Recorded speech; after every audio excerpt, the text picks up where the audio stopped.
Welcome again to Joe Stunner Boxing. Dmitry Bivol whitewashes Lyndon Arthur. 120-107, which is what I had it. That included a knockdown at the end of the 11th round.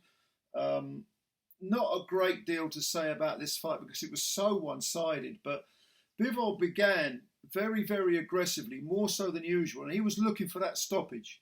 And Arthur, to his credit, didn't panic. He looked a little bit jittery at the start, but he allowed Bivol to sort of shoot his bolt, but he couldn't get his rhythm going. I mean, this fight, it wasn't exciting because the rounds were so repetitive, but the way you can sum this whole fight up is to say that you had a guy who is a sort of good European level fighter in with a guy who's an elite top 10 pound for pounder.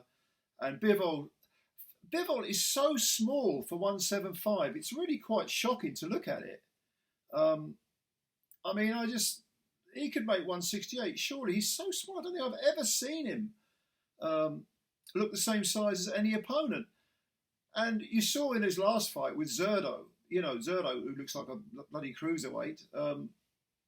Bivol has got so much skill, he can toy with guys who are bigger. Now, Lyndon Arthur looked bigger. He's not the size of Zerdo Ramirez, but he looked bigger, and he was able to sort of keep the feints going. There was an awful lot of pressure, physical and mental, on Arthur.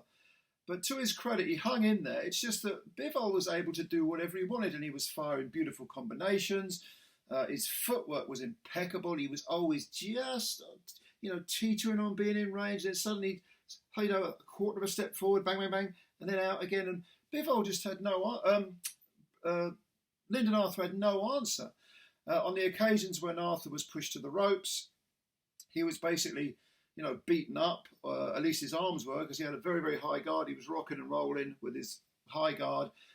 He was moving from the waist, which prevented any sort of uppercuts being set. But, yeah, I mean, Bivol was just too good in literally every area for Arthur. And Arthur, there is such a thing, they call it a game quitter, when somebody thinks, I'm not going to get knocked out. They don't think of winning. They just think, I'm not going to get knocked out. I'm going to survive this.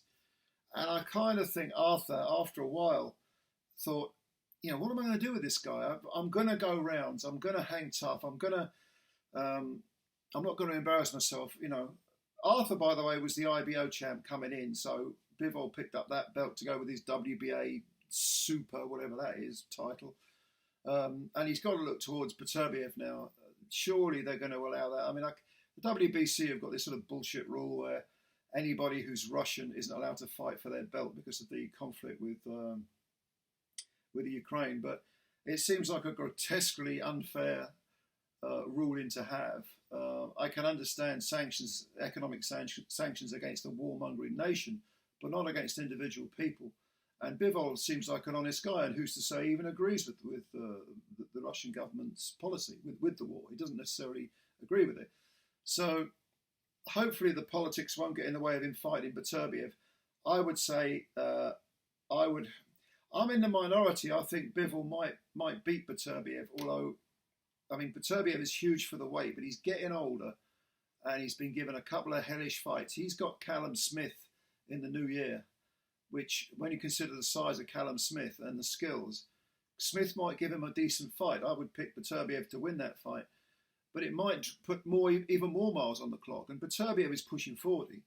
So if Bivol gets in there, Bivol's no spring chicken, by the way, but if he gets in there, the master of the 12-round decision now, Dmitry Bivol, maybe he can beat Beterbiev. I don't see why not. I would make him probably a favourite at this stage of their respective careers. As for Lyndon Arthur, he's got to go back to European level.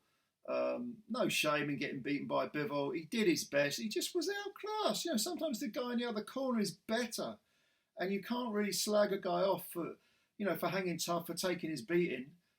But he just wasn't good enough. He wasn't good enough. And Bivol was better in every single facet. The footwork, combination punching was beautiful. He had nothing coming back at him. But then Arthur knew if Arthur had gone for it and gone out there and tried to fire punches in bunches, he'd have probably got knocked out, either to the body or to the head. And in fairness to him, he did take a lot of shots to the head and didn't look that buzzed. And in fact, he didn't look buzzed at all. The body punches were what hurt him. So yeah, it is what it is, as they say, and all credit to Dmitry Bivol for another very, very wide. In fact, it was a whitewash 12-round decision, and commiserations to Lyndon Arthur, whose stock probably rose a little bit, even though he lost. At least he proved that he could hang tough with a genuine elite fighter.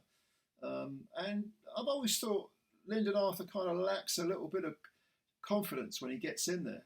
I think we've seen that ever since the second Yard fight. But as with Daniel Dubois, maybe he can sort of think about things, work with I think it's his uncle, isn't it, Pat Barrett? I remember watching Pat Barrett fight, actually, sitting ringside. He was a killer when he was in the mood. Earlier on in his career, he was an absolute demon. But he had that killer instinct. Lyndon Arthur doesn't appear to have that. But he can learn. He can learn from this. So what did you guys think? What do you think's next for Bivol? How good do you think Bivol is? What do you think's next for Arthur? Any comments you got on anything to do with this fight, leave them below. Thanks as always for your time.